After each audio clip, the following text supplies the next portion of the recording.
our round two round table with some of the MJHL's finest. I'm Dave Anthony, joined with the voice of the Nighthawks, Kevin Pauls, the voice of the Terriers, Cody Bueller, and the voice of the Dauphin Kings, Darnell Duff. Two of us are very happy. Two of us are not. Darnell and Cody moving on to round two. Kevin and I, despite growing the better playoff beards, are somehow out. But what a really terrific round one. Cody, let's start with you. Steinbach Portage, I think, lived up to the hype. Unfortunately, a first round series. Would have liked that to be a second or even a final if it could have been. But one team had to move on.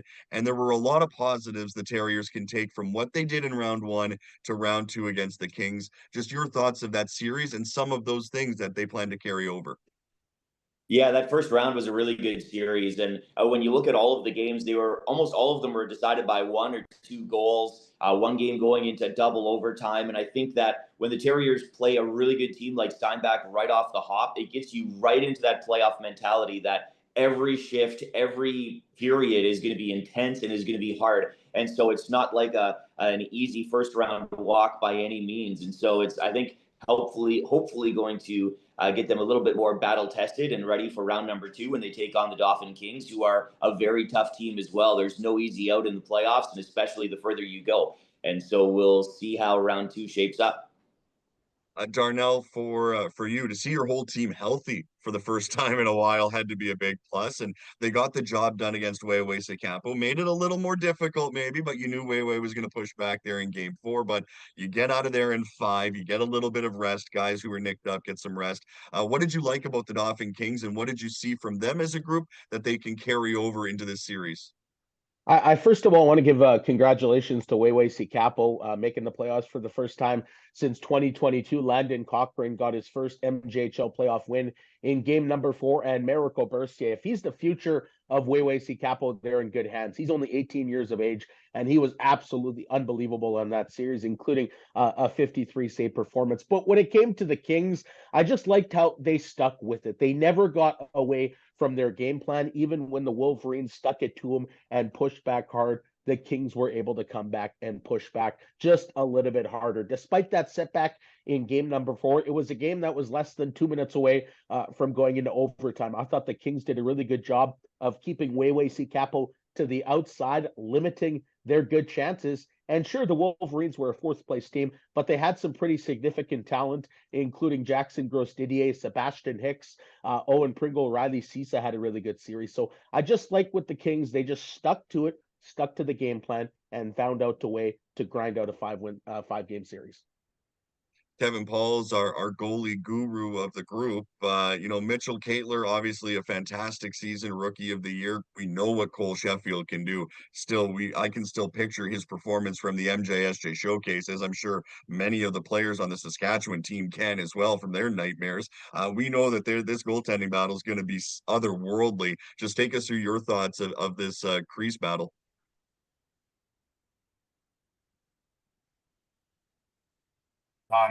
Just one of those situations where timely saves are key, especially when you're talking about, some of the key offensive weapons for the Dauphin Kings are back in the mix here. It's going to be up to Mitch Caitler to backstop them to success. And the same goes with Sheffield. It's just one of those things where you always know that there's a highlight reel save in the mix somewhere. You always know that with special teams being a key point in the success rate for these teams in the playoffs, it boils down to their goaltender being the last line of defense and to provide that timely save and put your team on the best foot to move forward. Cody, for the Terriers, having watched the games myself, I know that no one is white hot for the Terriers right now. It's not like you're leaning on one guy or one line to do the scoring. It's very kind of spread out and balanced. But one of the most impressive things was how you went about it. All the lines are kind of bought in. And I told you, it's like if you have a string of Christmas lights on a tree, you can unscrew one bulb and put it in somewhere else, and the whole line still lights up. What does that say about the depth of the Terriers and how, depending on what Dauphin does, Blake Spiller can move the chess pieces around to find out what works best for his team? Yeah, depth has been really important for the Terriers this season. I think the forward lines got mixed up every game in the series. There wasn't one game to the next where everything stayed the exact same. There was always some movement, some different looks, and there's different dynamics. Some guys can play up in the lineup, play a little bit more physical, create some space for other guys. And then when they get moved around, that's when you get a little bit more opportunity. We'll see. I've heard Breck Hershoff hopefully could be back for round number 2. Jonah Lemoyne came in as a 16-year-old rookie, played great, got an assist in that game 6. And so with different guys moving around, like you said, that balance is really there. Cameron Bullinger leads the way with 5 assists. Decker Moichin has 4 goals. He's played really well, 2 shorthanded goals in the series. And so we'll see how the depth balances out against the Dauphin Kings attack. Right. And you know what? Bullinger went about it very quietly because I thought he was kind of poised to break out and he never seemed like he did. Although in game 6, he was skating really well. And then you got Dawson Madden, Caleb Lapete, and Scott Cousins kind of loaded up there as well, kind of that sneaky secondary scoring.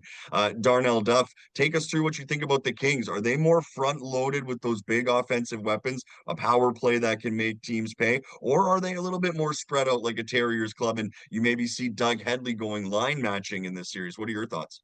Yeah, just like Cody, sort of echo Cody's thoughts with the Terriers. This is a Kings team that has outstanding depth. You're getting goals from up and top the lineup. You have Caden Glover, who had 5 points in round 1. He looked well. Madden Murray came back for game 5. That's going to be a massive boost. Gavin Nemes had 3 pack of game winners. But then you go down the line, the gray line, Josh Schmidt, Sheldon Shaik, and Ryland Gage. That's a line that is dangerous. They come at you. They're penalty killing specialists with also a pretty good offensive touch. Gage had a breakout year in his second year with the Kings. And then even down to the 4th line, Declan Hode had a big goal in game number 4 to tie that game against Wayway Capital. You go to the back end as well. Aiden Murray had some really bad puck luck in round number 1.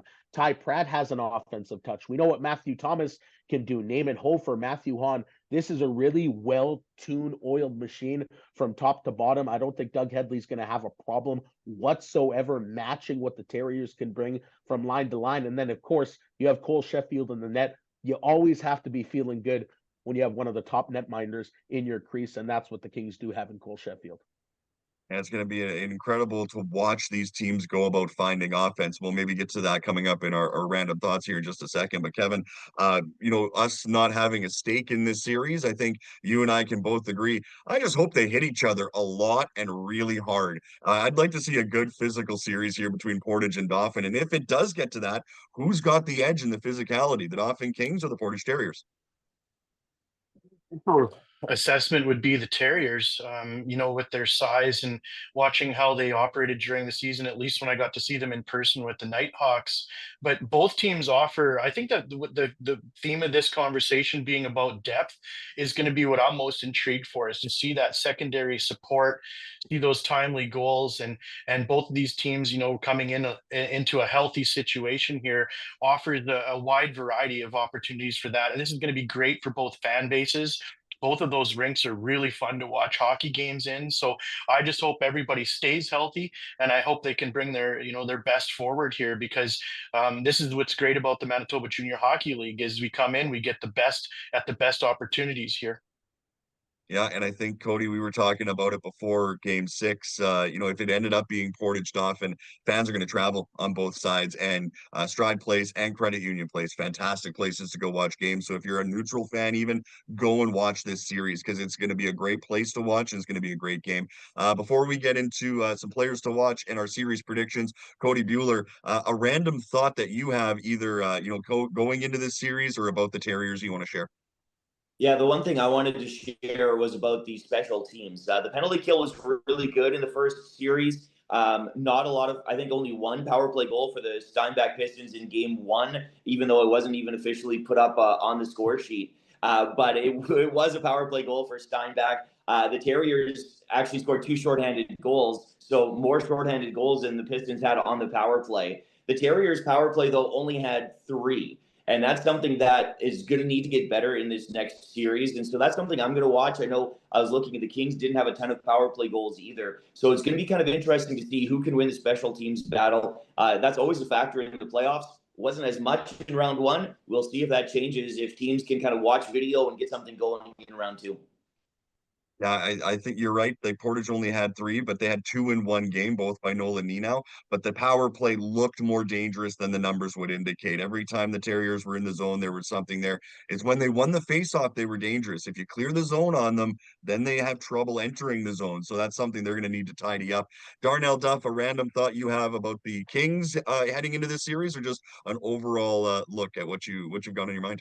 Yeah, I sort of want to continue with that special teams because the Kings were 2 for 16 on the power play, which is pretty shocking considering how good they were in the regular season, near the top four in the MJHL when it comes to power play. But the Terriers had troubles times in round one, staying out of the penalty box. Yes, they were outstanding on the penalty kill, going 23 for 24, which is incredible. With that being said, the Kings had more options, had more chances than their numbers dictate. This is a dynamic power play, and now starting to get into full strength and full health.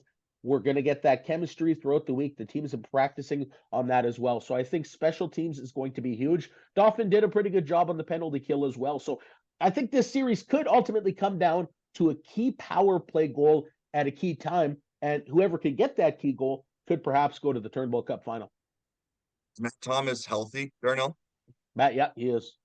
Then he, for me, is going to be massive in this series because if you slow it up on the power play, Portage blocks shots, they're in your lane. And JP Vijay put out a great point during game six. If the penalty kill's working at 125% and your power play is only working at 100%, you're sawing it off, and that's advantage penalty killers. And that's what the Terriers do shorthanded. So the Kings are going to have to move pucks quick, and they're going to have to be on their toes ready to shoot because the Terriers are in your face. Kevin Pauls, you've heard a lot on both sides. Just a random thought you have here heading into this Terriers Kings series. Into this having, good goaltenders. We talk about that a lot, but it's going to boil down to the goal scorers. We talked about Decker Moinchin scoring those shorthanded goals, which I think is just awesome that they're having that success shorthanded. But also too, Caden Glover here, one of the league's leading goal scorer for the Lions share this season. He needs to come in, get hot, and I think it's going to boil down to those the scalpels of both rosters to come in and do what they're there for and score timely goals for their franchises.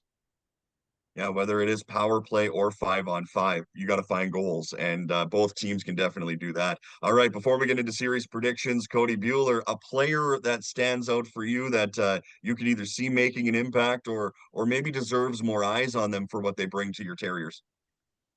Well, there's a lot of different guys that you could pick here. I'm going to give a little shout out to Grant Dardis.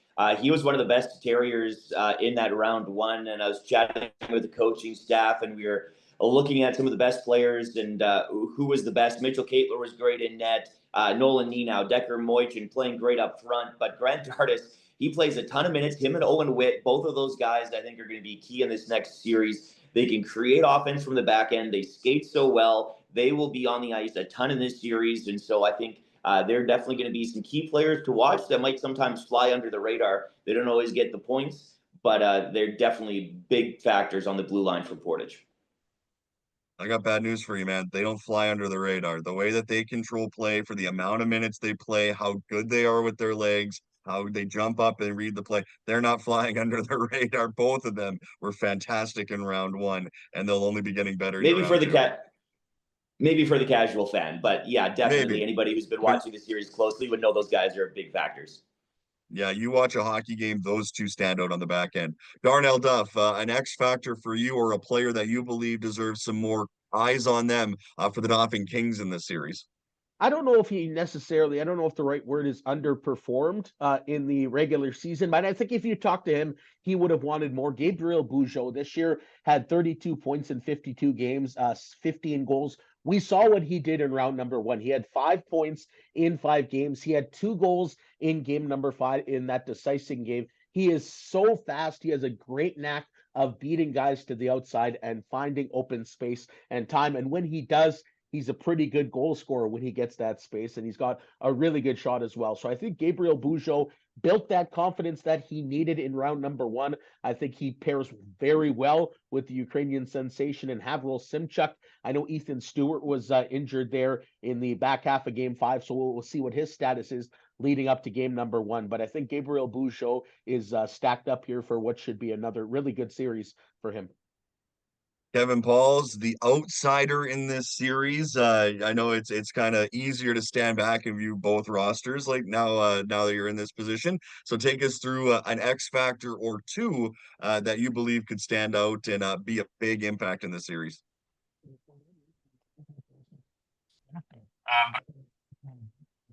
I want to pick one of the Terriers, and to me, Dawson Madden. I like his game. I like the way he plays.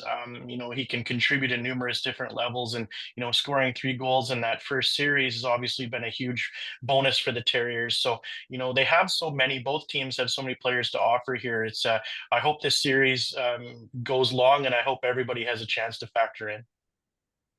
Well, I think it's pretty easy to say that they will all have to factor in because both teams' depth is really gonna shine through.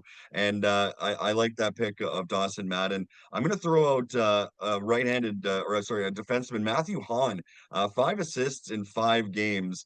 And to get anything on the Terriers, you're going to need a good first pass out of your own zone. You're going to need to hit guys with speed through the neutral zone. So for the defense of the Dauphin Kings, they're going to have to make sure that they're moving their feet because the Terriers will hem you in. If you stop or turn back at the line, they make your life miserable. So you got to move pucks quick. So I think a guy like Matthew Hahn, good first pass out of the zone, can get the Kings going with speed.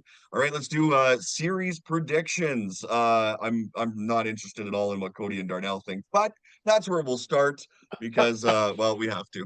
So Cody, we'll start with you. Portage Dauphin, your predictions. Yeah, you're probably gonna guess who I'm gonna pick in this series, but I think it's gonna be close. Dauphin, I think, is better than their record showed this year. Portage and Dauphin were 2-2 during the regular season against each other. They were very close in the standings. So Portage was just a couple of points ahead, so they have home ice. But I think it's going to be a really tight series, and I think this one could go quite a ways as well. So I'm going to take the Terriers in 6. Darnell Duff, I figure we have a similar thought process to you, perhaps, just maybe with a different ending. Yeah, I think with the distance between these two teams, just 2.5 hours, as you mentioned at the top, Dave, both organizations are going to have fans from both sides. I know I can speak on behalf of the Dauphin Kings. They have some tremendous fans that love to go to games. So you can imagine they're going to be packing Stride Place and making a ton of noise. I think this is a deep series. I'm really, really looking forward to seeing the battle between Mitchell Caitler and Cole Sheffield. Like, I think these are two of the finest goaltenders in the league. Sheffield has a little bit more experience, perhaps, in the postseason, going through that long grind last year in Game 7 and then going through this. And he's a 20-year-old, of course, but Caitler just dazzled in round 1 and really impressed me. So I'm looking forward to seeing the battle between the pipes, the physical battle, and just wherein each team is going to wear each other down. I'm going to take the Kings in 6 games, but I think this is going to be a heck of a series and one certainly to watch. All right, Kevin, your unbiased opinion on how this series will go. And again, I know you kept an eye on both teams from the outside throughout round 1. So just your thoughts on a prediction here for round 2. Relatively evenly matched. I like the varying points. Like the style of play maybe differs. The style of coaching is different. They both offer really good goaltending, but I'm just excited to see this one. I like this parity that this series offers. I'm leaning towards Portage winning it, and I hope it goes 7 because I think there's nothing more exciting than a game 7 in this league. So yeah, that's where I'm gonna go. Yeah, I'm gonna lean with Kevin there. I got the Terriers in 7, and a large part of that is recency bias because I just watched them play. I watched them how effectively they shut down some of the Pistons superstars, how effectively they moved pucks, and how they never panicked, whether they were up a goal or down a goal. Very mature approach, and that is a credit to Blake Spiller and his total buy-in for his team. So I think, and again, I haven't seen a lot of the Kings in person, so it's easy to kind of lean on the bias side. But Portage in 7, but like Kevin said, I think this is going to be an excellent, excellent series, and either one of those teams have a really good chance at hoisting the trophy coming out of this second round. So can't wait for that to get underway, and it's going to be great. Game 1 in Portage, Game 2 back in Dauphin, and can't wait.